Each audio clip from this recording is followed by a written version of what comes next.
آل ابراہیم انک حمید مجید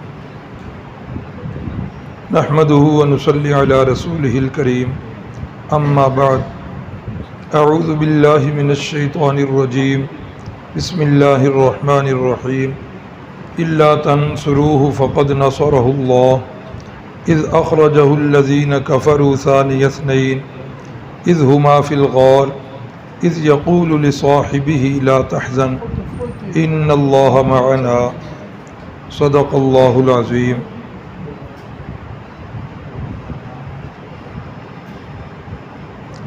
ہوں لاکھوں سلام اس آقا پر بت لاکھوں جس نے توڑ دیے، ہوں لاکھوں سلام اس آقا پر بت لاکھوں جس نے توڑ دیے، دنیا کو دیا پیغام سکون طوفانوں کے رخ موڑ دیے، اس ہادی برحق نے کیا کیا نہ دیا انسانوں کو، دستور دیا منشور دیا کئی راہیں دیں کئی موڑ دیے۔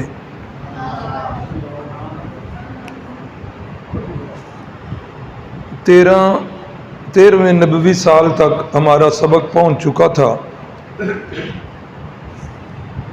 اور اس کا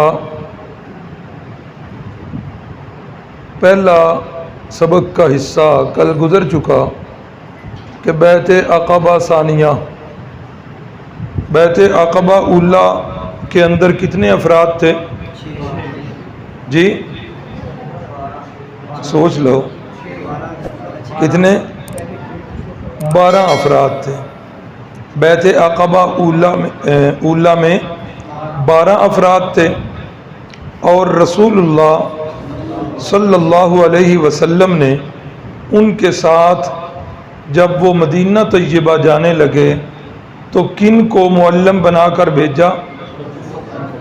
حضرت مصعب بن عمیر رضی اللہ تعالی عنہ، انہیں آپ نے معلم بنا کر بھیجا۔ انہوں نے پورا سال محنت کی، تو آئندہ سال جس وقت یہ قافلہ حاجیوں کا مدینہ سے چلا تو یہ تقریباً 400 کے قریب افراد تھے، اور ان 400 افراد کے اندر مسلمانوں کی تعداد کتنی تھی؟ 75 افراد مسلمانوں کے تھے۔ اللہ اکبر۔ یہ عبد المعید ادھر سے اٹھ جائے، ادھر ہو جائیں آپ، کیوں ٹیک لگا کے بیٹھے؟ مہمانوں کو بیٹھنے دیں، آپ بھی آگے ہو جائیں۔ اللہ اکبر۔ تو یہ 75 افراد آئے بیعت عقبہ ثانیہ کے اندر، اور انہوں نے آ کر رسول اللہ صلی اللہ علیہ وسلم کو مدینہ طیبہ آنے کی دعوت دے دی۔ یہ بات کل کے سبق میں گزر چکی ہے۔ اب جس وقت یہ بات چیت ہوئی، یہ صحابہ اکرام جنہوں نے رسول اللہ صلی اللہ علیہ وسلم کو دعوت دی، حضرت عباس جو اس وقت تک مسلمان نہیں تھے، ان سے وہ سارا معاہدہ طے پا گیا اور یہ ساری باتیں ہو گئیں، تو یہ افراد 75 کے 75 افراد نے یہ بات نہیں طے کی۔ ان میں سے چند احباب تھے، چند صحابہ اکرام تھے جو رسول اللہ صلی اللہ علیہ وسلم سے مل کر جنہوں نے یہ ساری دعوت بھی دی، اور باقی جتنے افراد تھے خاص کر کے کفار، انہیں تو اس معاملے کی بھنک بھی نہیں پڑی، اور ان کے باقی افراد کو بھی نہیں پتہ۔ یہ رات کی تاریکیوں کے اندر عقبہ یعنی اس گھاٹی پر یہ سارا معاملہ ہو گیا۔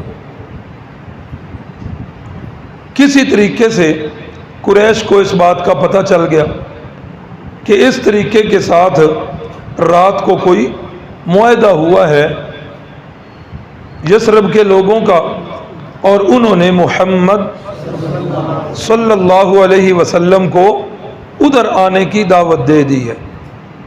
اب یہ قریش کے لوگ صبح یثرب کے لوگوں کے پاس آئے کہ رات آپ لوگوں نے محمد صلی اللہ علیہ وسلم کے ساتھ کیا معاہدہ کیا ہے، کیا انہیں ادھر آنے کی دعوت دی ہے؟ تم جانتے نہیں ہو کہ ہمارے اس کے ساتھ کئی معاملات چل رہے ہیں اور ہم جو ہے اس کے بارے میں کوئی ٹھوس اقدام اٹھانے والے ہیں اور آپ اسے ادھر آنے کی دعوت دے رہے۔ اب جن کے ساتھ قریشیوں نے بات کی وہ مشرکین تھے، وہ مسلمان نہیں تھے، اور انہوں نے تسلی دی، انہوں نے کہا کہ ایسی بات ہی کوئی نہیں ہوئی، آپ کو پتہ نہیں کس نے بتایا۔ پھر یثرب کا ایک بہت بڑا رئیس عبداللہ بن ابی اس کے پاس آئے، ہاں جی رات ادھر کیا معاہدہ ہوتا رہا؟ اس نے کہا کوئی معاہدہ نہیں ہوا، نہیں ہمیں بڑے باوثوق ذرائع سے معلوم ہوا۔ اس نے تو آگے سے اللہ کی قسمیں کھا لی کہ ایسی بات ہی کوئی نہیں جو آپ کو شک پڑ رہا ہے، کوئی ایسا معاہدہ ہی نہیں ہوا۔ اب قسمیں سن کر پھر ان کے دل کو تسلی ہوئی اور یہ جو ہے پھر واپس آ گئے۔ یہ صحابہ اکرام جس وقت حج کر کے واپس چلے گئے تو اس وقت بعد میں پھر انہیں یقین کے ساتھ کسی نے کہا کہ نہیں آپ کو جو ہے دھوکہ دیا گیا ہے، یہ معاہدہ ہوا ہے۔ بہرحال یہ پیچھے بھاگے صحابہ اکرام کو پکڑنے کے لیے، لیکن صحابہ اکرام میں سے جو ہے نا اللہ نے ان کی دسترس سے محفوظ رکھا۔ بعض سیرت نگار لکھتے ہیں کہ کوئی ایک صحابی جو ہیں وہ ہاتھ آئے بھی اور ان کے ساتھ انہوں نے پھر بڑا تشدد وغیرہ بھی کیا، تو بہرحال یہ قافلہ چلا گیا۔ اب جس وقت یہ بات ساری طے ہو چکی ہے، اب رسول اللہ صلی اللہ علیہ وسلم سے صحابہ اکرام اجازت چاہ رہے ہیں کہ ہمیں ہجرت کی اجازت دی جائے۔ کیوں؟ اس لیے کہ ہر آنے والا دن تشدد کے نئے نئے حربے جو ہیں وہ آپ صلی اللہ علیہ وسلم پر اور ان کے ساتھیوں پر آزمائے جا رہے ہیں۔ تو بالآخر رسول اللہ صلی اللہ علیہ وسلم نے ہجرت کی اجازت دے دی۔ صحابہ نے پوچھا کہ اب ہجرت کر کے ہم نے کدھر جانا ہے؟ تو فرمایا کھجوروں کی سرزمین یعنی یثرب کی طرف حکم ہوا ہے، آپ نے وہاں جانا ہے۔ اب سب سے پہلے ہجرت کرنے والے صحابی حضرت ابو سلمہ رضی اللہ تعالیٰ عنہ، یہ ان کی کنیت ہے، اصل نام ان کا عبداللہ ہے۔ یہ وہی ہیں جو پہلے اپنی اہلیہ ام سلمہ کے ساتھ مل کر حبشہ کی طرف بھی ہجرت کرنے کے لیے گئے۔ تو ہجرت ادھر سے جب واپس آئے تو پھر ان پر ظلم و تشدد، تو اس لیے جب اجازت مل گئی تو سب سے پہلے یہ جو ہیں انہوں نے اپنی بیوی کو اور اپنے چھوٹے دودھ پیتے بچے کو ساتھ لیا اور ہجرت کرنے کی غرض سے یہ گھر سے نکلے۔ مکہ سے ابھی باہر نکلے ہی تھے کہ قریشیوں کو پتہ چل گیا۔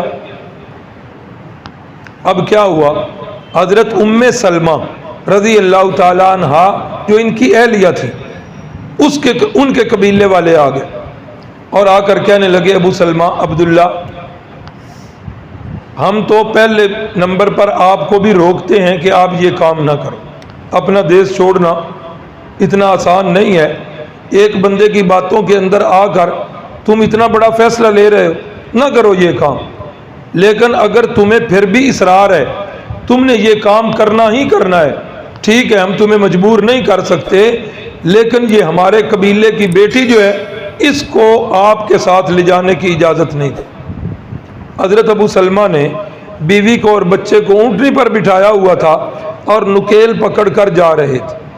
یہ کہہ کر ام سلمہ کے قبیلہ کے لوگ انہوں نے ابو سلمہ کے ہاتھ سے اونٹ کی نکیل پکڑی اور لے کر واپس چل پڑے کہ آپ نے جانا ہے تو چلے جاؤ، اپنی بیٹی کو ہم آپ کے ساتھ ہرگز جانے نہیں دیں۔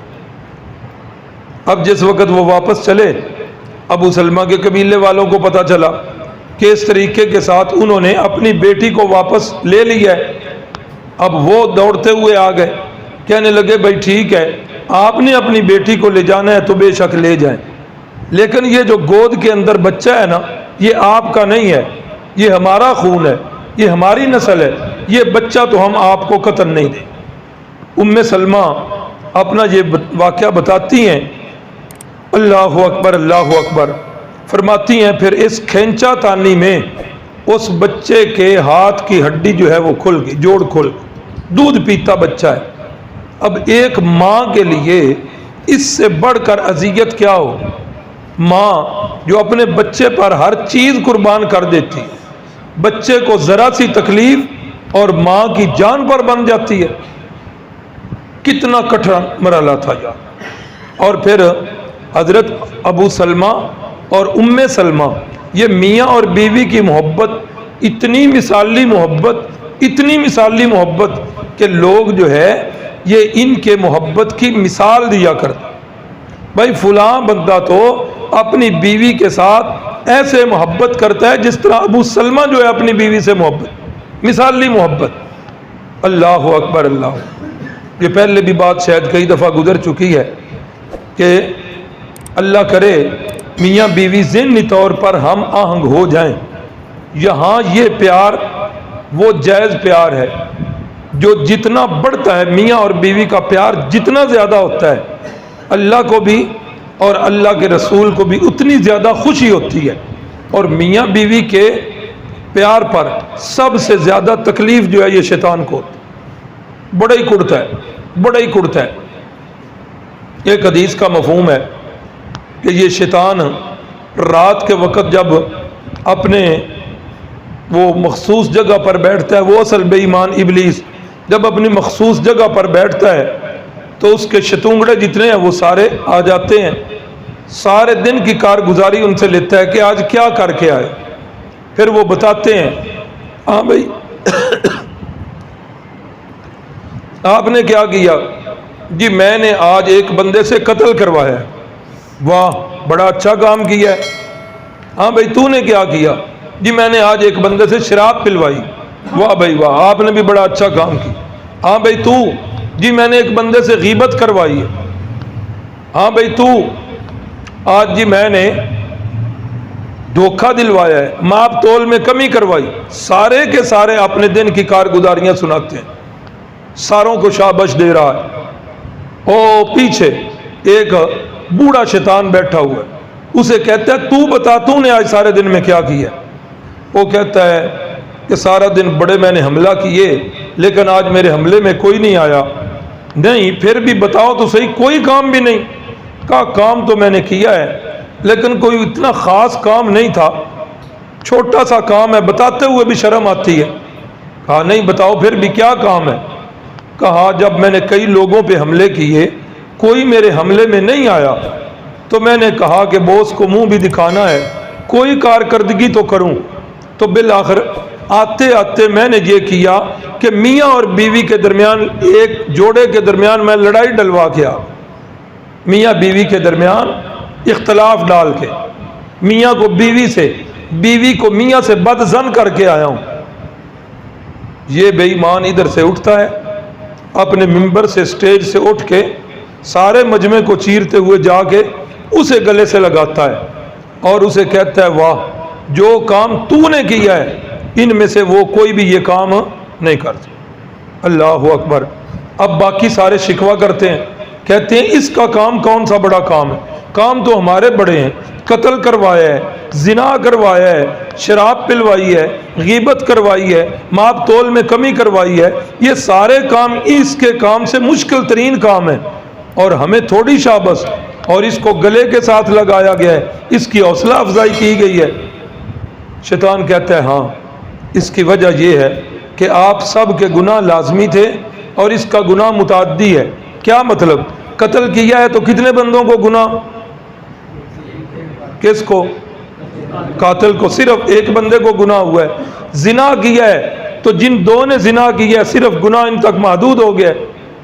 شراب پی ہے تو کتنے بندوں کو گناہ؟ صرف ایک کو۔ غیبت کی ہے تو غیبت کرنے والے، یہ ساروں کے گناہ ایسے ہیں کہ ایک ایک بندے کا گناہ ہے، لیکن یہ کام جو کر کے آیا ہے نا، یہ دو میاں بیوی کے درمیان، ایک جوڑے کے درمیان جو لڑائی کروائی ہے، تو یہ برائی کے دو دروازے کھول کے آ گیا کہ میاں بیوی میں لڑائی، خاوند جو ہے الگ منہ مارے گا اور بیوی جو ہے وہ الگ منہ مارتی رہے، اس نے دو دروازے کھول دی۔ تو وہاں شاید اس قسم کے الفاظ ہیں کہ پھر وہاں موجود جتنے شیاطین ہیں وہ عزم مصمم کرتے ہیں، پختہ ارادہ کر کے اٹھتے ہیں کہ آج کے بعد ہم اپنے سردار کی شاباش لینے کے لیے ہم بھی سارے یہی کام کریں گے کہ میاں بیوی کے درمیان لڑائی ڈال دیں۔ تو میاں بیوی کے درمیان لڑائی ڈالنا یہ کس کا مشن ہے؟ شیطان کا مشن۔ اس مشن کے اندر کبھی جو ہے شیطان کا آلہ کار ہماری مائیں بن جاتی، اس مشن کے اندر کبھی شیطان کا آلہ کار ہماری بہنیں بن جاتی ہیں، کبھی گھر کا کوئی اور فرد بن جاتا ہے، شیطانی ایجنڈے پر کام کرتا ہے۔ جو بھی میاں کو بیوی سے یا بیوی کو میاں سے بدزن کرتا ہے، شیطانی ایجنڈے پر کام کرتا ہے۔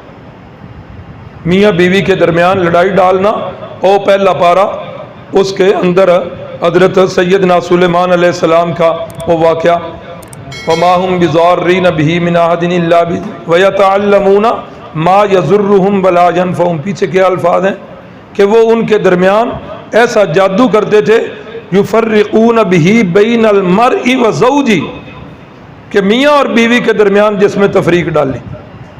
اللہ اکبر۔ تو میں نے عرض کیا کہ میاں بیوی میں جتنی محبت بڑھتی ہے کس کو خوشی ہوتی ہے؟ اللہ کو اور اس کے رسول کو۔ اور میاں بیوی کی لڑائی کی خوشی کس کو ہوتی ہے؟ شیطان کو ہوتی ہے۔ میاں اور بیوی کا معاملہ یہ سراسر اعتماد کا معاملہ ہے، یہ پیار بھرا رشتہ ہے۔ اور لکھنے والوں نے یہاں تک لکھا کہ جب ہمارے ابا جان حضرت سیدنا آدم صفی اللہ جنت سے آئے تھے تو جنت کے لباس ساتھ لے کے آئے تھے، جنت کے لباس تو سارے ادھر ہی چھن گئے تھے۔ یواری سوآتہما، ان کی شرمگاہیں تک ننگی، بالکل ننگے۔ جنت سے کون سی چیز ان کے ساتھ آئی تھی؟ جی کون سی؟ بیوی۔ یعنی یہ جنت کے تحفوں میں سے ایک تحفہ ہے بیوی کا۔ اللہ تعالیٰ خامدوں کو بھی بیویوں کی قدر کرنے کی توفیق دے، اور اللہ تعالیٰ بیویوں کو بھی اپنے منصب کے اندر رہنے کی توفیق دے کہ بیویاں بھی پھر خامد نہ بن جائیں اور خامدوں کو زیر کرنے کے چکر میں نہ۔ آج یہی دوڑ لگی ہوئی ہے کہ منڈے نو تھلے کے انجلانا ہے، خامد کو زیر کیسے کرنا ہے، اسی ایجنڈے پر جو ہے وہ کام چل رہا ہے۔ تو اللہ تعالیٰ میاں اور بیوی کی چپکلش اللہ تعالیٰ اس بات سے محفوظ فرمائے۔ ایک صحابی ہیں حضرت انجشا رضی اللہ تعالیٰ، نام آ گیا ہے، کیا نام بتایا؟ انجشا، صحابی رسول ہے۔ آج کل یہ بھی ایک تماشا بنا ہوا ہے نا، نواں نام دسو جی، ہاں نیا نام بتاؤ۔ تو انجشا صحابی ہیں، ایک دفعہ آ کر کہنے لگے یا رسول اللہ آج میری اور میری بیگم کی لڑائی ہوئی اور میں نے تو پھر جو ہے نا اس کو تھپڑ مار دیا۔ تو رسول اللہ نے بڑے ہی رنجیدہ ہو کے کہا انجشا یہ کیا کر دیا؟ بیوی کو تھپڑ مارا ہے، انجشا یہ کیا کیا ہے؟ اگر لڑائی کرنے کا ارادہ ہی تھا، زور آزمائی کا ارادہ ہی تھا تو کم از کم کوئی اپنے برابر کا جو ہے نا وہ تلاش کرتے۔ صنف نازک پہ ہاتھ اٹھایا ہے۔ اللہ اکبر۔ فرمایا یہ کام بڑا غلط کیا۔ تو میاں بیوی کی محبت مثالی محبت، حضرت ابو سلمہ اور ام سلمہ کی محبت، پتہ ہے رسول اللہ نے اس معاملے کے اندر اس مضمون میں بڑی ترغیب دی ہے، بڑی ترغیب دی ہے، اور فرمایا کہ جو خامد پیار کے ساتھ اپنی بیوی کے منہ میں لقمہ ڈالتا ہے، اس لقمہ ڈالنے پر بھی اس کو اجر اور ثواب ملے۔ ہے نا ارادہ؟ حافظ قمر صاحب نے بڑی اونچی سبحان اللہ کی، ہاں ارادہ فرما لیں، وہ تبلیغی جماعت والا ارادہ کر لیا ہے۔ فرمایا کہ جو بندہ یہ کام کرتا ہے، لقمہ ڈالتا ہے بیوی کے منہ میں پیار کے ساتھ، اتنے کام پر بھی اس کو اللہ تعالیٰ ثواب عطا کر۔ اور ایک حدیث رسول اللہ فرماتے ہیں کہ جو خامد بیوی کو صبح فجر کے وقت نماز کے لیے اٹھائے اور بیوی نہ اٹھے، خامد پھر تھوڑا سا پانی لے کے آئے اور اس کے منہ پر چھینٹے مارے، نماز کے لیے جگائے، اللہ اپنے عرش پر اور اللہ اپنی کرسی پر ایسے خامد کو دیکھ کر مسکراتے ہیں اور خوش ہوتے ہیں۔ اور فرمایا کہ جو بیوی اپنے خامد کو اٹھائے، خامد صاحب نہ اٹھیں، اور بیوی یوں چھینٹے مارے، فرمایا اس بیوی کے اس فعل سے، اس بیوی کے اس عمل سے اللہ آسمانوں پر خوش ہوتے۔ تو یہ میاں بیوی کا رشتہ ایسا ہے کہ جو جنت تک جائے گا۔ جو عورت اپنے خامد اپنی موت تک جس خامد کے عقد میں رہے گی، اللہ تعالیٰ یہی خامد جو ہے اس کو جنت میں بھی عطا فرمائے۔ اللہ اکبر۔ تو یہ ان کی مثالی محبت، اتنی مثالی محبت۔ اب دیکھیں، ایک طرف خامد وہ الگ چلے گئے، بیوی جو ہے وہ اور قبیلے میں، دودھ پیتا ہوا بچہ یہ اور قبیلے میں، کیا ان کے دل پر بیت رہی ہو۔ یہ وہ کڑا امتحان اور کڑا لمحہ ہے جہاں پر آ کر آزمائش جو ہے وہ دم توڑ جاتی، جہاں پر عزم مصمم وہ ریت کے گروندے بن جاتے ہیں۔ لیکن کیا یہ اتنا بڑا کڑا امتحان حضرت ام سلمہ کو اسلام سے ہٹا سکا؟ حضرت ابو سلمہ نے اس کے اندر لچک دکھائی ہے؟ نہیں دکھائی۔ دودھ پیتا بچہ قربان کر دیا، بیوی کو قربان کر دیا، اور بیوی نے خامد کو قربان کر دیا، اپنے بچے کو قربان کر دیا، لیکن اسلام سے پیچھے ہٹے۔ حضرت ام سلمہ فرماتی ہیں کہ وہ جس جگہ پر میری خامد سے جدائی ہوئی تھی نا، پھر کیا تھا، ہر صبح میں اٹھتی، سورج نکلتا تو میں اس جگہ پر چلی جاتی اور سارا دن بیٹھ کے روتی رہتی۔ شام جس وقت سورج ڈلنے لگتا پھر میں واپس آ جاتی۔ ایک دن نہیں، ایک ہفتہ نہیں، ایک مہینہ نہیں، حضرت ام سلمہ فرماتی ہیں پورا 1 سال جو ہے میں وہاں جا کر روتی، دنیا ہی اجڑ گئی تھی۔ پھر کسی اللہ کے بندے کو ترس آیا، انہوں نے کہا، قبیلے والوں کے پاس آئے، میرے بچے کے قبیلے، ابو سلمہ کے قبیلے، کہا یار کچھ تو شرم کرو، پتہ نہیں ہے کہ ایک چھوٹے سے بچے کو ماں سے جدا کیا ہوا ہے، خدا کا خوف کرو۔ ادھر سے بچہ لیا، ام سلمہ کو دیا، اور ام سلمہ سے کہا، ام سلمہ کے قبیلے والوں سے کہا آپ بھی کچھ شرم کریں، پتہ نہیں ہے کہ بیوی اور خامد کو جدا کیا ہوا ہے، نہیں ایسا کرنا چاہیے۔ بالآخر ان کے قبیلے والوں نے بھی اس بات کی اجازت دے دی، اور حضرت ام سلمہ فرماتی ہیں پھر میں نے اونٹنی پکڑی اور اپنے بچے کو پکڑا اور میں مدینہ کی راہ پر چل پڑی۔ اللہ اکبر۔ جس صحابی کو، جس بندے کو، صحابی تو چلو بعد میں بنے نا، جس بندے کو رسول اللہ صلی اللہ علیہ وسلم نے بیت اللہ کی چابی دے کے فرمایا تھا کہ تیرے ہاتھ سے قیامت تک تیری نسل سے اس چابی کو چھین کوئی نہیں سکتا، ان صحابی کا نام عثمان ابن طلحہ رضی اللہ تعالیٰ عنہ، ابھی مسلمان نہیں ہوئے۔ ام سلمہ فرماتی ہیں جب میں مکہ سے باہر آئی تو عثمان بن طلحہ مجھے ملے، کہا ام سلمہ کدھر کا ارادہ ہے؟ کہا کہ میں یثرب جا رہی ہوں جہاں میرے خامد ہجرت کر کے چلے۔ تیرے ساتھ کون ہے؟ کہا اللہ اور اس میرے بچے کے سوا کوئی نہیں۔ فرمانے لگے نا ایسے تو میں تمہیں ہرگز نہیں جانے دوں گا، میں وہاں چھوڑ کے آؤں گا۔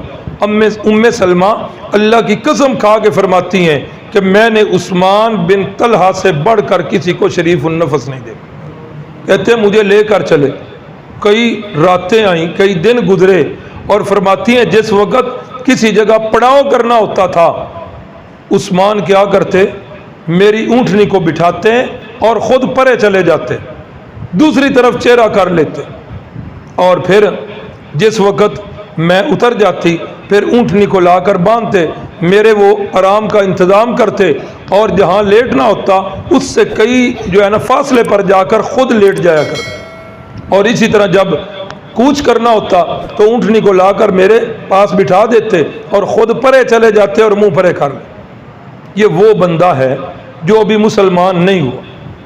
کتنے یار یہ غیرت والے لوگ تھے، اور آج ہم مسلمان کہلانے والے، کتنی بے غیرتی ہمارے اندر آ گئی۔ رسول اللہ صلی اللہ علیہ وسلم نے جن رشتوں کو غیر محرم بتایا ہے، آج ان رشتوں کی ہمیں بالکل جو ہے نا ہم ان سے بے پرواہ ہو چکے، اور جو کچھ ہم برائیاں دیکھ رہے ہیں اس کی ایک وجہ بھی یہی کیا ہے جی، چچا کی بیٹی ہے، چچا کی بیٹی کو میں کالج چھوڑنے جا رہا ہوں، چچا زاد بہن کو، پھپھو زاد بہن کو ٹیوشن چھوڑنے جا رہا ہوں، خالہ زاد بہن کو ان کے گھر چھوڑنے جا رہا ہوں۔ بیٹا یہ آپ کی خالہ زائد بہن آئی ہوئی ہے، گھر سے کوئی نہیں آ رہا، بیٹا آپ اس کو بٹھاؤ اور چھوڑو۔ اس سے بڑی بے غیرتی کیا ہوگی کہ یہ جو رشتے اسلام نے بتائے ہیں غیر محرم رشتے، میں اپنی بہنوں کو، میں اپنی بیٹیوں کو ان غیر محرم رشتوں کے ساتھ بھیج رہا ہوں، اور وہ ابھی مسلمان نہیں ہوا۔ اور اماں جی فرماتی ہیں ام سلمہ کہ جس وقت اونٹنی کو نیچے بٹھاتے پرے چلے جایا کرتے اور خود ساتھ نہیں بیٹھے بلکہ نکیل پکڑ کے چلتے گئے۔ جس وقت جو ہے مدینہ طیبہ کے قریب پہنچے، سامنے جو ہے نا وہ بستی نظر آ گئی، تو انہوں نے کہا کہ اس سامنے والی بستی کے اندر جو ہے آپ کے خاوند ہے، اب میں جا رہا ہوں۔ فرماتے ہیں کہ مجھے ادھر سے چھوڑ کر واپس چلو۔ اللہ اکبر، اللہ اکبر۔ تو یہ حضرت ابو سلمہ پہلے مہاجر، حضرت صہیب رضی اللہ تعالیٰ عنہ دریا دجلہ یا فرات عراق میں جو ہے ان کے آس پاس کہیں بستی تھی، بہرحال ادھر سے بستی پر کوئی ڈاکوؤں نے حملہ کیا، ان کو پکڑ کر جو ہے نا وہ غلام بنا لیا، مکے میں کسی بندے کے ہاتھ لا کر فروخت کر دیا، پھر کرتے کرتے کسی طرح انہوں نے آزادی حاصل کی، مکے میں رہتے ہوئے پھر حضرت صہیب نے جو ہے نا تجارت شروع کر دی۔ اللہ نے ان کی تجارت کو رنگ لگایا۔ تجارت جو ہے نا یہ بڑا ہی اچھا شعبہ ہے، انبیاء کا شعبہ ہے تجارت والا۔ تجارت کا شعبہ انبیاء کا ہے، بشرطے کہ اسلام کی حدود میں رہ کر تجارت کی جائے، اور جن چیزوں کی اسلام نے جائز تجارت بتائی ہے ان کی تجارت کی، ممنوع چیزوں کی نہیں، شراب کی ہو، حرام گوشت کی ہو، اس طرح کی نہیں، اسلام کی حدود والی تجارت۔ اور رسول اللہ نے تاجروں کے لیے بڑی جو ہے نا وہ پیکج دی ہے۔ آپ نے فرمایا التاجر الصدوق الامین، جس تاجر کے اندر یہ دو صفتیں ہوں، کون سی؟ ایک سچ بولنے والی اور ایک ایمانداری والی۔ جس تاجر کے اندر یہ دو صفتیں ہوں گی، مع النبیین یوم القیامہ، قیامت والے دن اللہ تعالیٰ انبیاء کے ساتھ ان کی نچلی صف کے اندر اللہ تعالیٰ ان تاجروں کو لا کر کھڑا کرے۔ کوئی چھوٹی بات؟ انبیاء کے ساتھ، انبیاء کی معیت میں صرف یہ دو صفتیں، کون کون سی؟ سچ بولنے والی اور ایمانداری والی۔ جب دکاندار بھائیوں کو یہ بات بتائی جاتی کی کریے جی سچ بولیے تو نفع کو نہیں دیندہ، یہی آگے سے ہوتا ہے نا۔ شریعت نے یہ ساری باتیں بتائیں، شریعت نے آپ کو جھوٹ سے بچنے کے طریقے بتائے ہیں۔ مثلا یہ چیز ہے، یہ آپ لے کے آئے ہیں 100 روپے کی، اب آپ نے اس کو 120 کا بیچنا ہے۔ شریعت یہ کہتی ہے کہ گاہک کو آپ یہ کہہ سکتے ہیں بھائی 120 کی تو مجھے گھر پڑتی ہے، یہ نہ کہیں کہ 120 کی آئی ہے، یہ جھوٹ ہے۔ 120 کی مجھے گھر پڑتی ہے، اس میں آپ کے آنے جانے کا خرچ، اس میں آپ کے دکان کے اخراجات، وہ سارے اس میں آ جائیں۔ جھوٹ سے آپ بچ سکتے ہیں، لیکن یہ کرنا ہوگا کہ نیت کر لیں کہ آج کے بعد جھوٹ نہیں بولنا، سچ ہی بول۔ تو فرمایا جس تاجر کے اندر یہ دو صفتیں پائی جائیں گی، سچ بولنے والی صفت، مال کے اندر عیب ہے، گاہک کو عیب بتا دے، گاہک کو عیب بتا دے۔ حضرت امام ابو حنیفہ رحمہ اللہ کا بڑا مشہور واقعہ ہے کہ کپڑے کے تاجر تھے نا، تو ایک تھان جو ہے وہ ڈیمیج آ گیا، داغدار تھان ہے، تو حضرت کسی وجہ سے گھر جانے لگے یا کسی ضرورت سے ملازم کو بتایا کہ اس تھان کے اندر جو ہے وہ نقص ہے، اگر کوئی بندہ اس کو خریدے جس کو پسند آ جائے، اس کا عیب بتا کر اسے فروخت کرنا ہے۔ جب واپس آئے ہیں تو دیکھا کہ وہ تھان فروخت ہو چکا ہے۔ ہاں بھئی ہو فروخت ہو گیا؟ جی ہو گیا۔ بتایا تھا عیب؟ اوہو بتانا یاد نہیں رہا، عیب بتانا یاد نہیں رہا۔ آج کوئی دکاندار ہوتا تو اپنے ملازم کو تھپکی دیتا، واہ بھائی واہ تو نے تو کمال کر دیا، لیکن وہ کون ہے؟ وہ امام ابو حنیفہ رحمہ اللہ۔ فرمانے لگے کس نے لیا؟ جی قافلے والوں نے لیا ہے، اور ادھر جو ہیں وہ چلے گئے ہیں۔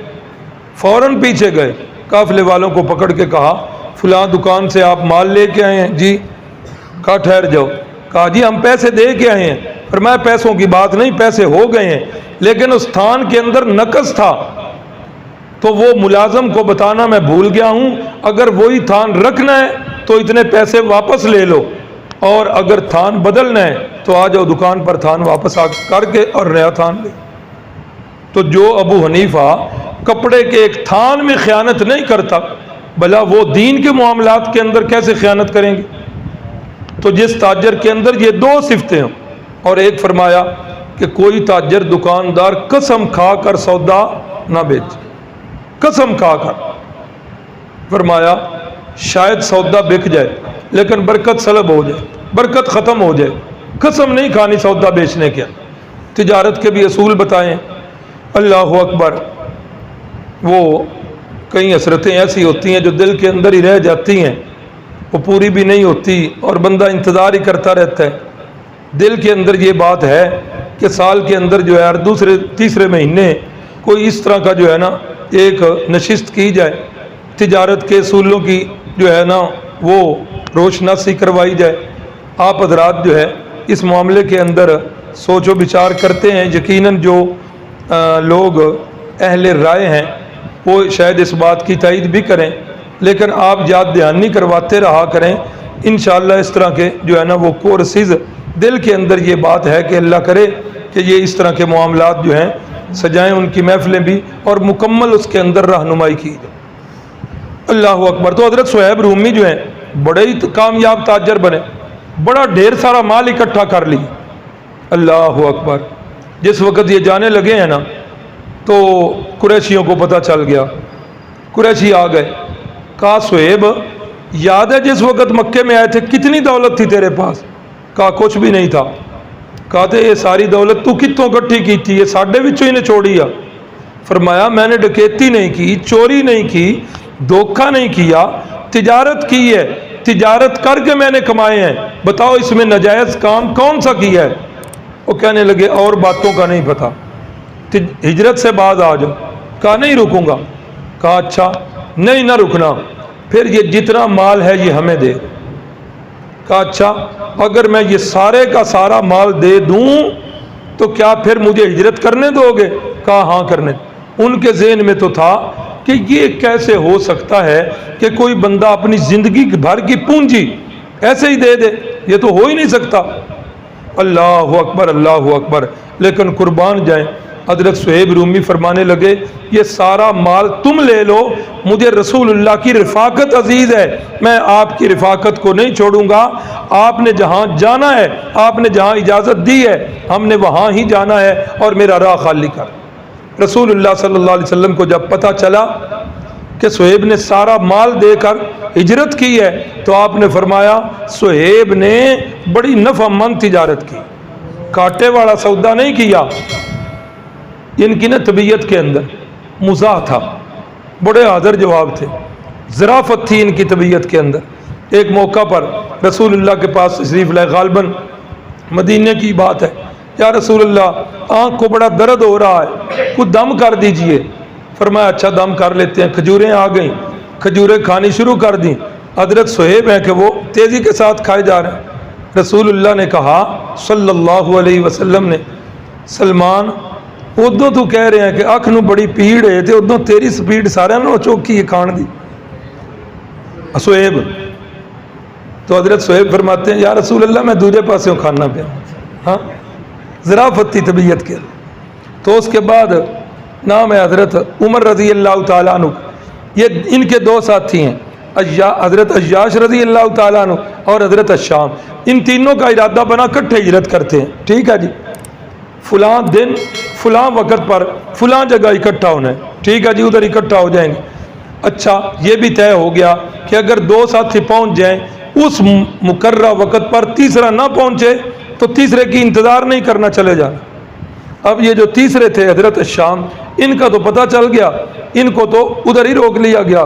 یہ دونوں حضرات اپنے وقت پر پہنچے، اور حضرت عمر رضی اللہ تعالیٰ، خود حضرت علی رضی اللہ تعالیٰ عنہ فرماتے ہیں باقی سب نے ہجرت چھپ کر کی، حضرت عمر نے ہجرت بھی چھپ کر نہیں۔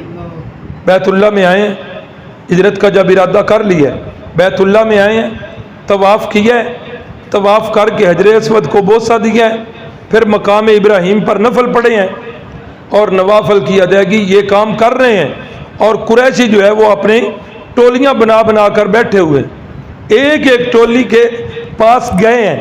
میں نے جو آج لفظ پڑھے سیرت کی کتاب میں، ایک ایک ٹولی کو مخاطب کر کے یہ کہہ رہے ہیں شاہت الوجوہ، پنجابی میں معنی کروں، حضرت عمر فرماتے ہیں پھٹے منہ جی، شاہت الوجوہ، پھٹے منہ، اور تمہاری ناکیں خاک آلود ہو جائیں جس کام کو تم نے شروع کیا ہوا ہے۔ سنو، خطاب کا بیٹا ہجرت کر کے جانے لگا ہے، اگر کسی کا دل یہ کر رہا ہے، بیت اللہ کے اندر اعلان کر رہے ہیں، اگر کسی کا دل کر رہا ہے کہ اس کی لاش کے اوپر اس کی ماں روئے، اس کے بچے یتیم ہوئے، اس کی بیوی بیوہ ہوئے، حرم سے باہر آ جائے، خطاب کے بیٹے سے مقابلہ کر، تلوار ہاتھ میں لے، تلوار ہاتھ میں لے کر لہراتے ہوئے مکہ سے باہر نکلتے ہیں، اپنی وہ جگہ متعین پر آتے ہیں۔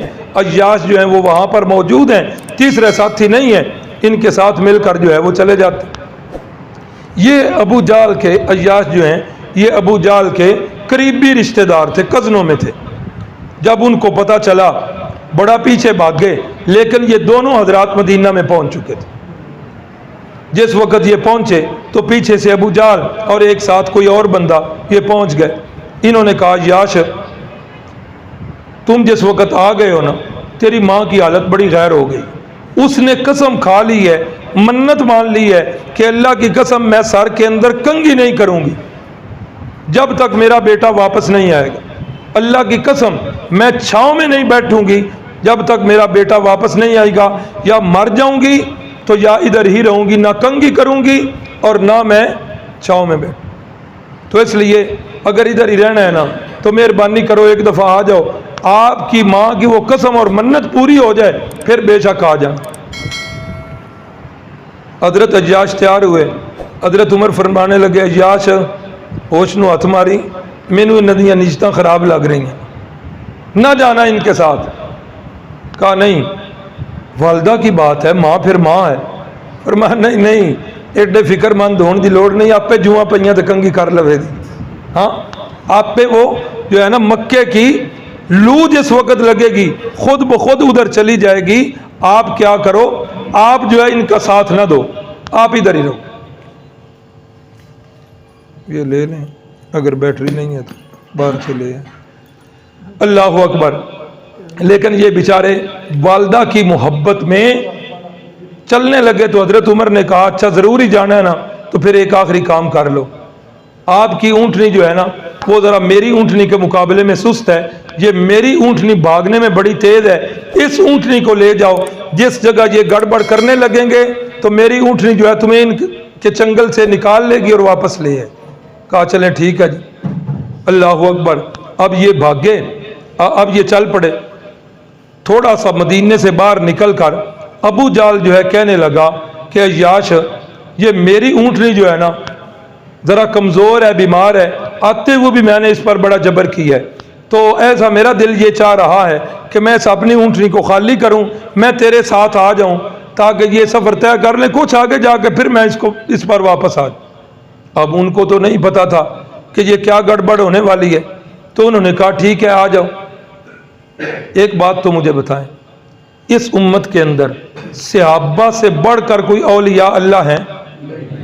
جتنے بھی اولیاء اللہ اس امت میں بڑے بڑے اونچے قد کے اولیاء اللہ ہیں، جن میں پیران پیر شیخ جیلانی محبوب سبحانی بھی ہیں رحمہ اللہ، جن میں حضرت سلطان العارفین سلطان بہو بھی ہیں، جن میں بابا فرید گنج شکر رحمہ اللہ، یہ سارے کے سارے، بلکہ بر صغیر کے اندر تو اسلام جو آیا ہے عرب تاجروں کی صورت میں آیا ہے، اور جو اسلام پھیلا ہے یہ ان اولیاء اللہ کی وجہ سے پھیلا ہے۔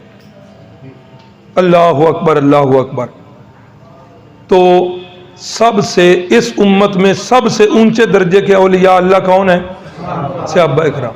یہ صحابی رسول ہیں، ان کو پتہ نہیں چلا کہ ابو جہل کیا سازش کر رہا ہے اور میرے ساتھ کیا کرے گا، ہاں تو پتہ چلا کہ ہر بات کو جاننے والا کون ہے؟ عالم الغیب کون ہے؟ صرف ایک اللہ کی ذات۔ انہوں نے دعوت دی، ابو جہل بیٹھا، جو ہی آگے چلے اس نے پیچھے سے بازو پکڑے اور پیچھے سے باندھ دیے بازو، تیرا کر لینے علاج، پکڑا، اور جس وقت ادھر لے کر مکہ پہنچے اوپر سے درے مارے جا رہے ہیں اور اوپر سے کہا جا رہا ہے لو سواد جانے کا، پھر کیسے جا سکے ہو، لے کے آئے ہیں واپس کے نہیں؟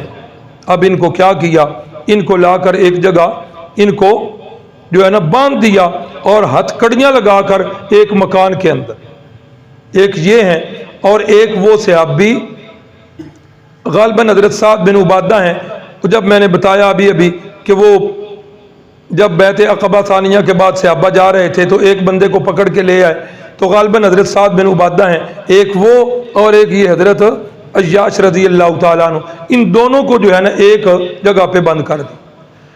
اللہ اکبر اللہ اکبر۔ پھر کافی دیر کے بعد جب رسول اللہ بھی ہجرت کر کے ادھر چلے گئے تو آپ نے فرمایا ہاں بھئی کوئی بندہ ہے جو ان دونوں کو میرے پاس لے آئے، تو پھر ایک صحابی گئے تھے اور وہ ان دونوں کو لے کر جو ہے مدینہ طیبہ آ گئے تھے، انہی کے اندر جو ہے اور صحابہ بھی پھر جو ہے چلتے گئے۔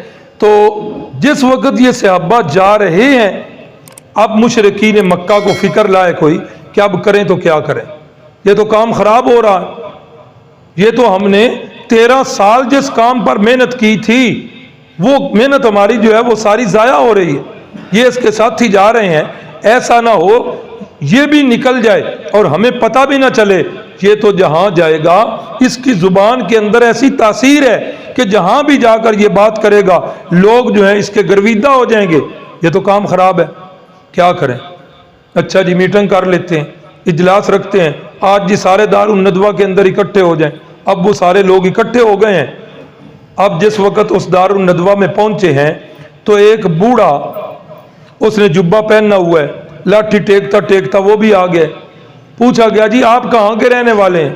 کہا کہ میں وہ نجد کے علاقے کا رہنے والا ہوں، مجھے پتا چلا تھا کہ آج آپ کا کوئی خاص مشورہ ہو رہا ہے تو میرا دل یہ کیا کہ میں بھی اس مشورے کے اندر شامل ہو جاؤں، شاید کوئی بہتر جو ہے رائے طے ہو جائے۔ ٹھیک ہے جی، اب جس وقت بیٹھے ایجنڈا ایک یک نکاتی ایجنڈا کہ کیا کریں، پہلی رائے یہ آئی کہ اس کو جو ہے نا قید کر دیں کسی ایسے کمرے کے اندر جس کی دیواریں اونچی ہو، نہ اس کو کھانے کو دیں نہ اس کو پینے کو دیں، تا آگے نعوذ باللہ معاذ اللہ ثم معاذ اللہ یہ فوت ہو جائے۔ وہ جو بوڑھا شیطان تھا اصل میں کہنے لگا یہ بالکل باطل اور لغو رائے ہے، جس وقت اس کو قید کریں گے اس کے ساتھی تو اس کے اوپر جانیں قربان کرنے والے، وہ تو آپ کے اس مکان کو آ کر ڈھائیں گے اور اس کو چھڑا کر لے جائیں گے۔ کوئی اور رائے، دوسری رائے کسی نے دی، کہا جی پھر اس کو مکے سے بدر کر دو، مکہ جو ہے اس سے نکال دو، جدھر جاتا ہے چلا جائے، ہم جو ہے نا اس سے فارغ ہو جائیں۔ شیطان کہنے لگا نا یہ بات بھی بالکل غلط ہے، یہ جدھر جائے گا ادھر جا کر یہ اپنی جماعت کو مضبوط کر لے گا، پھر ایک دن آئے گا تمہارے اوپر چڑھائی کرے گا، پھر گن گن کے تم سے بدلے لے گا، کیا کر لو گے؟ یہ بھی نہیں کوئی اور رائے۔ ابو جہل جو کافی دیر سے چپ بیٹھا ہوا تھا کہنے لگا پھر میرے دل کے اندر ایک رائے آئی، جی بتائیے؟ کہا کہ جتنے قبیلے ہیں نا مکے میں، ہر قبیلے کا سب سے پھرتیلا نوجوان وہ جو ہے آ جائے آج رات، اور ہر قبیلے کا ایک فرد ہو تو اپنی تلواریں لے کے آ جائیں، اس کے گھر کا محاصرہ کر لیں، جس وقت یہ صبح کے وقت اپنے گھر سے باہر نکلتے ہیں تو اس وقت یک بارگی وہ تلواریں چلیں اور اس کو نعوذ باللہ معاذ اللہ قتل کر دیں۔ اب جس وقت بعد میں بات آئے گی کہ قتل کس نے کی ہے، کسی ایک کا تو نام نہیں، وہ سارے قبیلوں کے نام آئیں گے، اب دیت تو قصاص تو لیا نہیں جائے گا کہ اس کے بدلے میں کسی ایک کو قتل کریں، دیت ہوگی تو 20 قبیلے ہیں تو 20 قبیلوں کو دیت دینی کوئی مشکل نہیں، آسان ہے۔ اب وہ بوڑھے شیطان نے بھی کہا اور سارے لوگوں نے کہا کہ یہ رائے بالکل صحیح۔ قرآن مجید کے الفاظ وَإِذْ يَمْكُرُ بِكَ الَّذِينَ كَفَرُوا لِيُثْبِتُوكَ أَوْ يَقْتُلُوكَ أَوْ يُخْرِجُوكَ، جس وقت کافر لوگ جو ہیں مشورہ کر رہے ہیں کہ اس کو کیا کرو، قید کر دو، نمبر 2 کیا کرو، اس کو قتل کر دو یا اس کو ملک بدر کر دو، اللہ فرماتے ہیں وَيَمْكُرُونَ، وہ اپنی تدبیریں کر رہے تھے، اور وَيَمْكُرُ اللَّهُ، اللہ آسمان پر اپنی تدبیر کر رہا تھا۔